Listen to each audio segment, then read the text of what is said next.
أهلا وسهلا يا رمضان، شهر التوبة والغفران.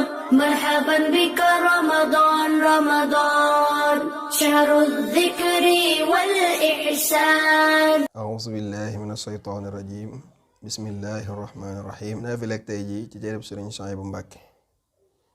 kon ñaareelu guddi ga ku ca julli juróom benni rakka bu ci ne fatiha ak inna a'taynaakal kawsar fukki yoon, dees na ko jéggal bàkkaaram yépp bala mu jóge fa mu ko doon defee. dees na ko bindal tuyaabay junniy xaj màkk ak junniy umra ak yoolub ko saraxe junniy dërëm.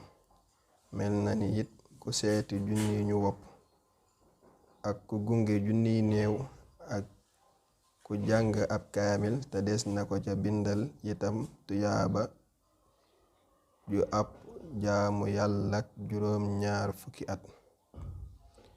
ku ci bëgg ay leeral nga dem ci téereb Sëriñ Suhaybu bi ñu naan Qurratul Ayn. أهلا وسهلا يا رمضان، شهر التوبة والغفران.